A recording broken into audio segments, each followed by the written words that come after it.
we will not be seeking criminal charges in this incident against the corrections officers who are involved. It took us a long time to get here today because, as we've said, right and not rushed. And I thought it was important to talk a little bit about process and how we arrived here today. So we're going to discuss a few prepared remarks about process. We have our subject matter expert on the case who has concluded his investigation. We'll introduce him, and we will have the publicly produced video that will be played and explained. And then, of course, we'll take your questions, because this is a critical part. No, it's no worry, John. Thank you so much. Thank you. It's really a critical part of the process that the public and the community be able to ask questions and to continue to inform me. That's the county attorney I intend to be. When we were first faced as a new administration with an officer-involved shooting, as I've mentioned before, the last trial that we could find in Pima County Superior Court stemmed from events occurring in 1989, 1990.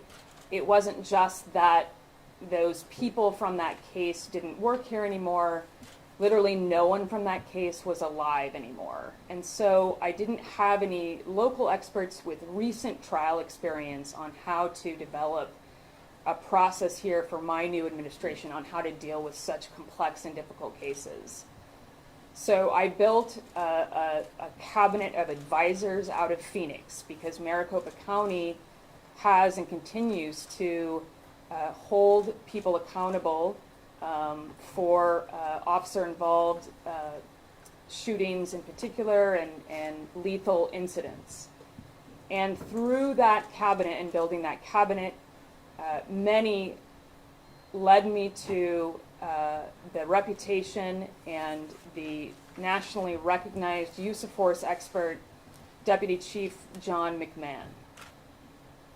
He's here with me today with his business partner, George Villegas, to help me explain the breadth and depth of our detailed analysis to get us here today. But importantly,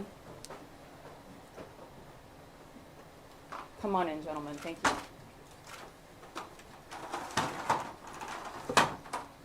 Just going to pause for audio here for just a moment.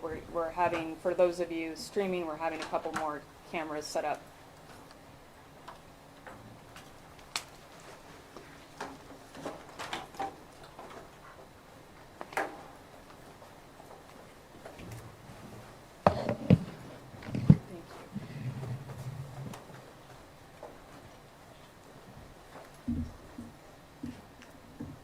Importantly, the day has already been quite long, because before we would ever approach the media and the public, the critical thing that must happen is an open, honest, direct conversation with the family of Mr. Wade Welch, who came and visited with us, maybe some 12 members. And Deputy Chief John McMahon attended that meeting with me as well to try to answer every question that they had. My heart is full of sadness at the amount of grief involved for this large family. Deputy Chief John McMahon is an expert in law enforcement policies and procedures. He's a 34-year veteran of the Los Angeles Police Department. He's the chief designer and editor of the department's use of force year-end report. McMahon has been responsible for the proper review and disposition of more than 6,000 use of force cases involving officer-involved shootings and in-custody deaths. And obviously what led me to him was his sense of fairness, He has worked on investigations on both sides, including obviously assisting the state when criminal charges must be brought. That's what led me to want to involve him here. I am trying to inject as much independence and neutrality into the system. And so that's why I went to a national expert in LA who has no relationships or baggage or history here with the department in question or the additional department that did the initial review of the case. We are only here today to talk about the conclusion about whether criminal charges could be filed. And again, as we'll hear why, criminal charges will not be filed because there is not sufficient evidence to reach a substantial likelihood of conviction. And to remind us all, that's our standard when we seek criminal charges against someone. That's the role I have had here and the conclusion that we're reaching today. I am not in control of the jail. I am not in control of jail policies and procedures. I'm not in control of jail training. And I'm not in control of disciplinary issues in the jail. I am not statutorily authorized, of course, because I am the county's attorney, a critical legal importance. And now we're going to turn this over to McMahon, who will take us through the video. And as I said, we'll complete the video. I think it will take us approximately 9 to 11 minutes, and then we will take questions. I want to make very clear that the following video contains graphic images and can be disturbing for viewers.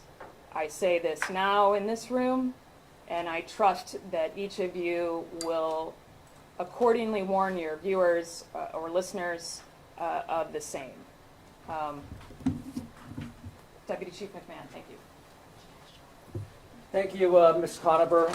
What I intend to do is to go through the published video and let everybody know that all of the published video that I'm going through and the video that's been released does not capture all the footage. I mean, there's countless hours of closed circuit television throughout the jail.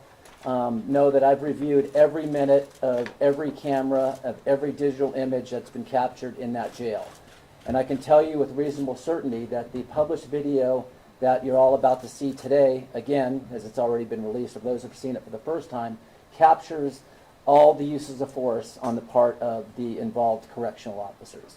Let me also say, as I stand before you as a deputy chief from the Los Angeles Police Department, my opinions rendered in this particular case are my own and not necessarily reflective of opinions shared by the Los Angeles Police Department.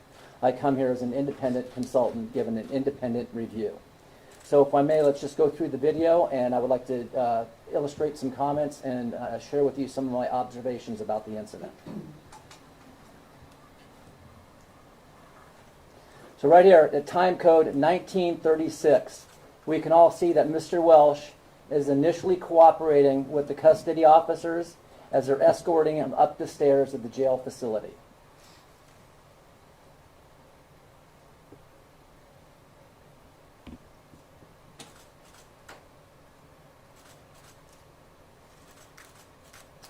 He's cooperative up to the point they open the door, and the intention is to put Mr. Welch into that cell. You can see at this point here, at 9:47, Mr. Welch becomes non-compliant and provided what I've described as some passive resistance. You can see Mr. Welch's arms in the air in a form of protest.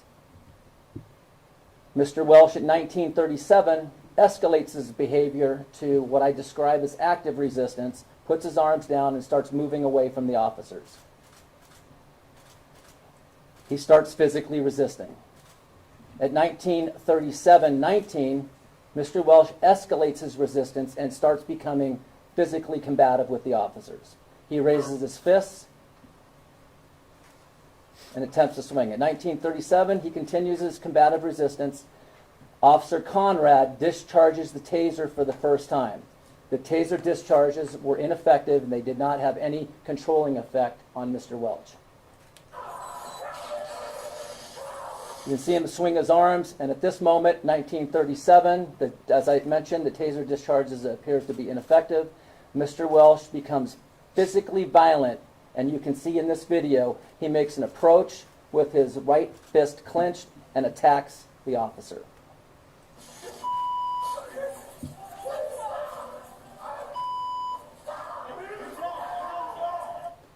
In 1937, Mr. Welch continues his physical resistance as the officers were trying to control Welch. He continues to resist violently and actively. You can hear the officers verbalizing with Mr. Welch to get on the ground. And they're physically trying to put him on the ground with a great deal of struggling.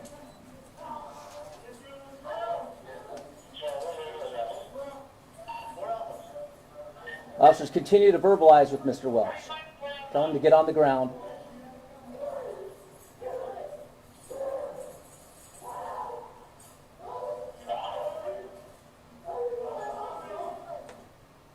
At 1938, as the officers were trying to gain control and handcuff Mr. Welch, the officers applied pressure and weight to his arms, legs, and body. We all heard the audible call from Mr. Welch saying he needs to go to the hospital, but he continues his physical and violent resistance while he makes that comment. He says he can't breathe, but yet again continues his resistance against the officers. Mr. Welch, at 1938, continues to resist. Miller discharges the taser. The force in this case continues to be what I'll characterize as objectively reasonable. The officers are trying to overcome resistance, and based on their training at the Pima County Sheriff's Department, applicable Arizona state law, and the United States law, overcoming his resistance is a lawful, objectively reasonable use of force based on their training and experience. At 1938, Welch continues to actively resist. Miller discharged the taser, and again, the continued use of force for the very same reasons, given the level of resistance put forth by Mr. Welch, is objectively reasonable. The struggle continues.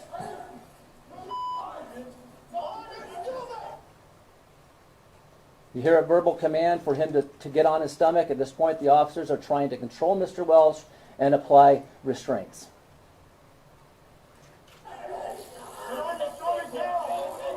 He continues his active resistance. Conrad stuns Mr. Welch again in an effort to gain compliance. Verbalization continues.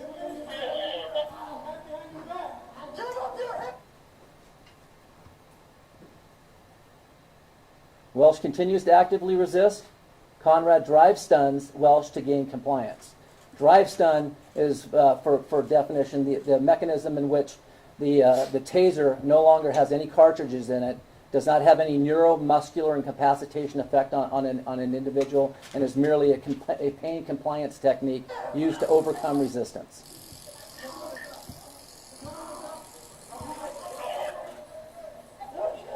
Taser's been applied.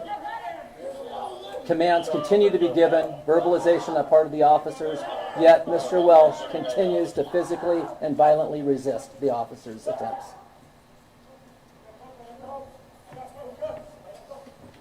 These officers have a responsibility to take control of Mr. Welch and place him into his cell. At this point, they continue to struggle to do so. At 1939, Welch continues to resist. The force used by the officers is consistent with applicable laws, the policy of the Pima County Sheriff's Department, applicable Arizona state law, and also the United States law.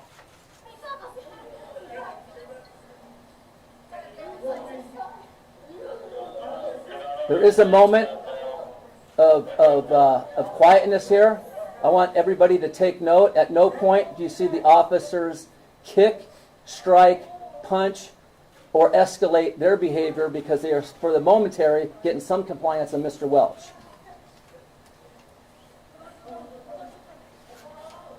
The officer's response is in direct reaction to what Mr. Welch is doing at this moment.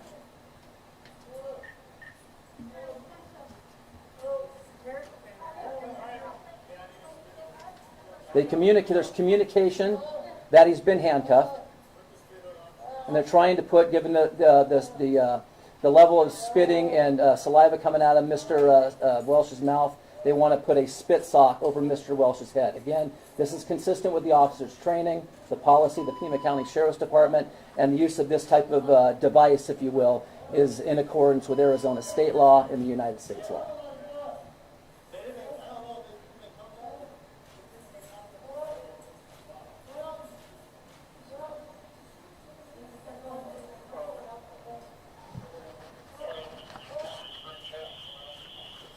Again, as Mr. Welch ceases his violent resistance and combativeness, the officer's actions are proportionately in response to what Mr. Welch is doing.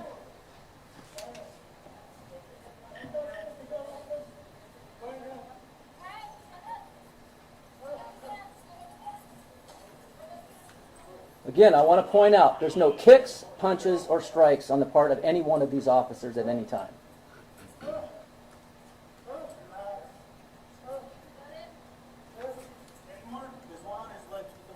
Well, we always expect our officers to not use the profanity or to always have professional courtesy. Of the thousands of use of force cases that I've reviewed in my career, it's very rare, unfortunately, very rare that we have such a case. And not one case did I hear an officer utter a word of profanity in this incident. I thought that was very reflective of the officer's professionalism and the compassion they were trying to put forth in dealing with Mr. Welch.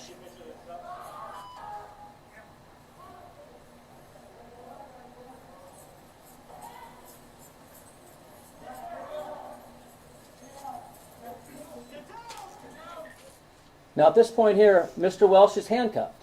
He resists being placed in the chair. Conrad drive stuns Welch an additional time. Again, the drive stun technique is because there's no longer a cartridge in the taser, and that taser merely offers a pain compliance technique which may or may not be felt by Mr. Welch. In this case here, it appears that, again, the taser continues to be ineffective. It's unknown to what degree Mr. Welch is feeling the effects of the taser, or because of movement, it's not being properly applied.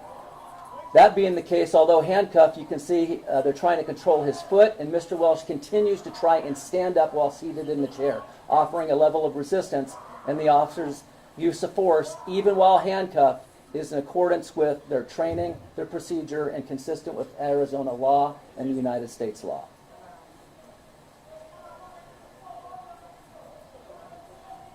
At this point, it appears they've got Mr. Welch under control. He stops moving. They're holding his head. And from this point further, we will not see any additional applications of force, and they will soon ask for medical assistance because he appears he's starting to become unresponsive.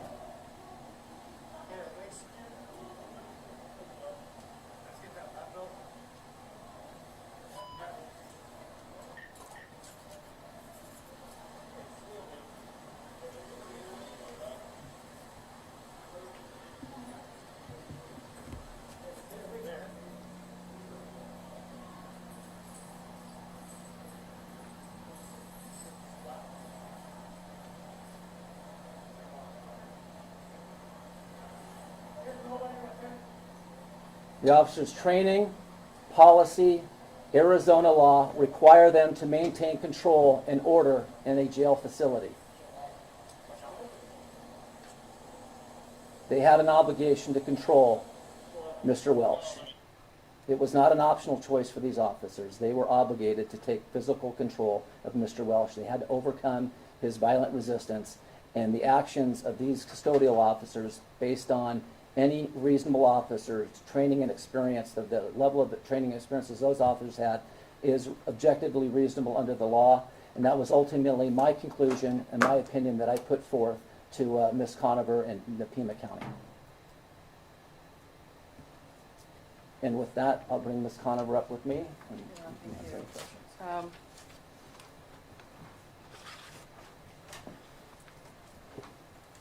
Again, my obligation here in assessing whether criminal charges should or could be pursued is whether there is a substantial likelihood of conviction.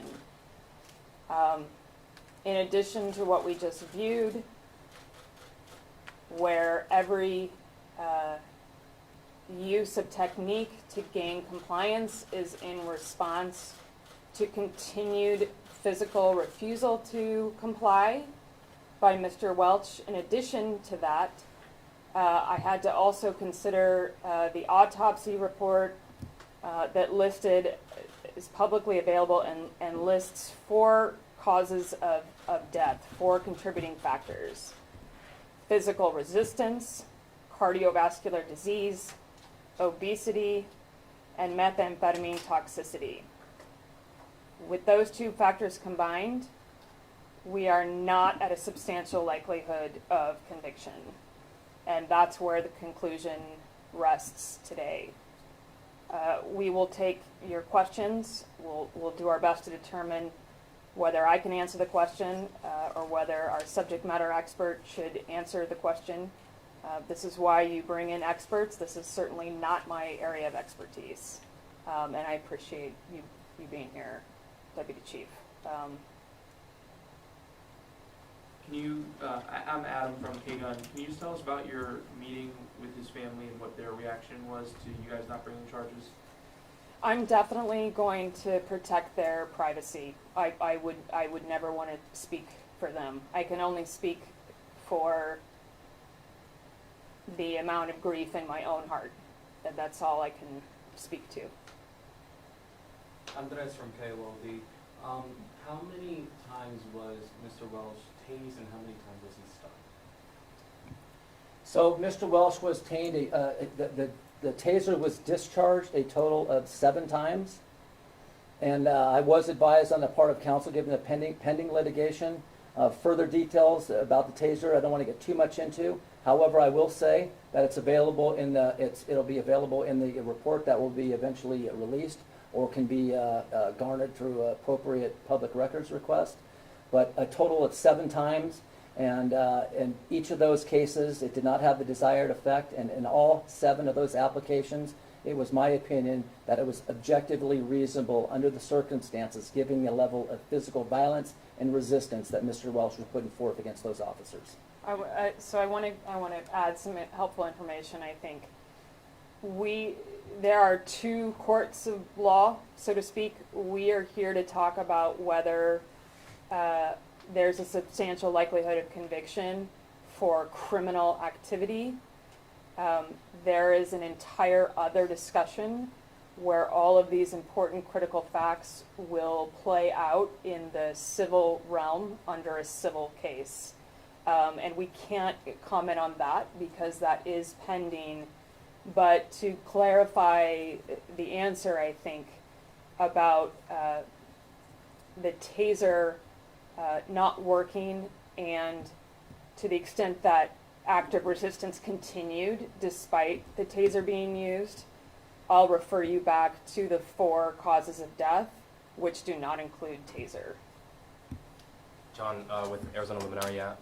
So not asking about criminal charges, but as a policy expert, were there any things that happened in the video that you saw that you think could have been done better, were not done to policy? And a couple that I want to ask about. One is, he was actually in the room alone for a moment early on in the video. Could they have closed the door? Would that have been a more appropriate response? Or another one, he called for medical help a few times. He said, I can't breathe. He said, I need to go to the hospital. He said, I have a heart condition. I think among a couple other comments. Should they have requested medical? Because I think from my watching the video, they only do so after he is laid out on the floor. John, I really appreciate these thoughtful questions. And I think even in your question, you clarify the distinction that, generally speaking, could have done better does not mean committed crime. And that was the decision that was before me. And all of the questions that you just asked, no doubt, will play a massive role in the other realm of the civil litigation. And that case has been sent out. So our civil attorneys are not working on that case. Okay. But because it's pending, we absolutely need to refrain from commenting on that. And I know that's frustrating for us both, but to be honored. Question for John. Just nationwide, we're just seeing a pattern in regards to law enforcement. When somebody resists arrest, somebody gets on top of them, they say they can't breathe, they're tased, and then sometimes they end up dead. Do you just overall think just nationwide there needs to be a change in the technique to restrain somebody? Well, every single law enforcement use of force is very unique in its nature, and each one needs to be judged on its own merits. To the instance where there's been other like incidents that have resulted in death, those are remarkably different instances. And in many of those cases, the use of force by the officers was not objectively reasonable. So it's really difficult to paint every law enforcement use of force with any type of broad brush, because every incident is usually, quickly developing. They're dynamic. They're operating under very tense and uncertain circumstances. So it's really difficult to really say something generally. But in this case here, it's its own case. I looked at it on its own merits, and the officers' actions were, in my opinion, were objectively reasonable based on their training, the policy of the Pima County Sheriff's Department, Arizona law, and ultimately the federal law. Again, from KOLD, when Mr. Welch was found unresponsive towards the end of the video, how long did it take for medical services to arrive to help him? I can't say that I have memorized that particular answer, although I'm sure that the video will give you additional time. But Andres, I did want to note that the video actually ends with a call to the sergeant for medic. In other words, the call from the officers could be considered immediate. We actually saw that. That was the last word that we saw before we pressed pause.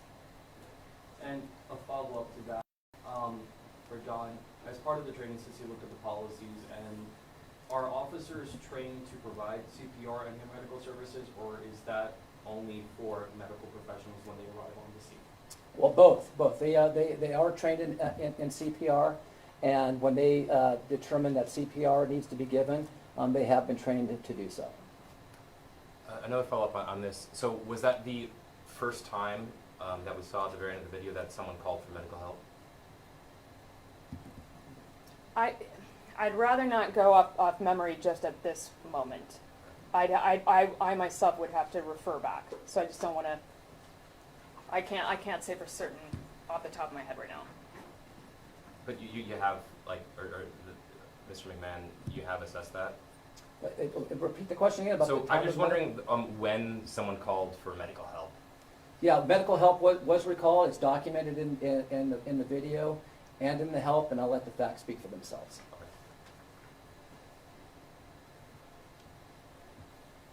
Well, I have another question. Don't want to take all those space, but to Laura. So it's been 16 months, or maybe over, or right about 16 months since this happened. This seems to be a new process going, and this was through the Pima County Regional Incident Team. Is that right? Initially, and then to your office. Do you feel satisfied with the timeliness of this? Leaving the family hanging, as you said, they were distraught. I've spoken to the family multiple times as well. They felt left in the dark, as they've told me. What's from your side? What do you think about how long this has taken?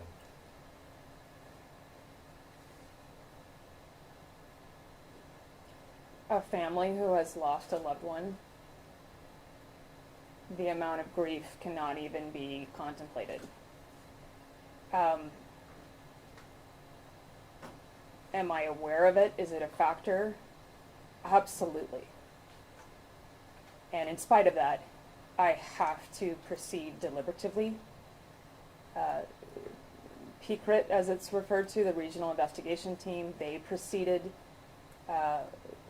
with every detail, and so they took several months before the investigation reached our office, and then we took additional time to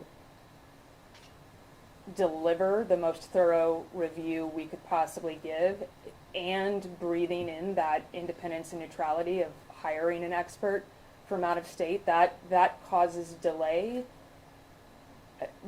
for all the right reasons. In other words, would we like to deliver news to a family in this kind of situation more quickly? Yes. Do we want to make errors in rushing to that? No, we cannot. We can't be influenced by emotion. We have to get it right. And that's critical for public trust. So we say like use of force cases like this might take a year and a quarter, a year and a half going forward as well, or are you going to try to speed them up? Well, I think well, again, when we rush, that's when errors happen. So we're definitely going to look to avoid that. This is a fatal incident. So when you look at the length of time that we take on all homicides, we take every homicide equally seriously. This may have taken even longer, given some complexities, but homicides don't run quickly, and it's something that we have to warn victims about up front at the beginning of any homicide case. I'm certainly extremely pleased with our homicide team. When we walked in January of 21, there was a backlog of 144 homicides going back to 2017. That's how long some families had been waiting. And I am thrilled that now at Homicide Panel on Mondays, we're looking at late 2022, early 2023 cases, but they take a long time. Absolutely. I have a question. Roy, you said that some things could have been.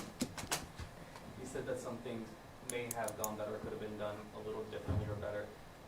Mr. McMahon, are there any recommendations that you may want to give the Sheriff's Department after reviewing this incident? I've never seen a case that has ever been absolutely perfect, but that doesn't mean it's a case that's been out of policy or the officers had done anything wrong. My comments about it being in compliance with procedure and law are exactly that. But when it comes to other procedural things that can be seen or things that can be done better, I always feel obligated to point those things out because there's learning lessons to be had in every incident, and this is no different. And I'll add that we try to be the best partner that we can be in sharing information, but at the end of the day, again, the county attorney, myself, I have no control over the jail. I have no control over those policies or training or procedures. I have no authority, and it's because I'm the county attorney and not a district attorney. I am the county's attorney, and that's structurally why this is set up this way. So you said that things could have been done better. I understand that you can't share that with us, if I'm understanding you right, but have you shared it with the Sheriff's Department, or are you going to? We're gonna let all of this play out in the other court of law. I'm here to talk about whether criminal charges could be filed or not. And I'll take another question. Yeah, given what you said about being the county attorney, Right. and not pressing charges here, and the high level needed to bring charges against police officers and corrections officers, can you explain what you think your campaign promise that you signed means when you said you would hold police officers and corrections officers as accountable as the general public, if you don't think that that's something you can actually do, since you keep insisting that you have no authority over the jail? That's an excellent question. If there was sufficient evidence to get that substantial likelihood of conviction, we would absolutely be prosecuting, and we've already shown our ability and backbone to do that. And that is the problem. No, for those who didn't hear, she said once, and so I will now be pulling the data on excessive use of force, and because for families and for the community, it's not just when a fatality has occurred. Unacceptable use of force, excessive use of force, has to be handled very seriously, and we have successful trial results. And I need to be educating on that to continue to build public trust, because this is not how the general public is normally treated, with over a year-long investigation, and in fact, most of the people that you're prosecuting who are dying in the jail are all pre-trial, and yet they're being, including Wade, who is pre-trial. right? They are not given the same type of leniency. If the question is, does Arizona state law pack in additional protection for law enforcement? The answer is there are statutes on the Arizona books created by the legislature that create additional obstacles when we are assessing whether or not we can reach that substantial likelihood of conviction. And we've seen how that plays out in Arizona. Yeah, data would be great, just given your signed campaign promise. Absolutely. This is not, Absolutely. the wording is a little misleading in your campaign promise to hold these folks as accountable as the general public. I appreciate your opinion, and I'll be getting you data to disabuse you of that. Great. We'll get there. Okay. Thanks so much. Any other questions?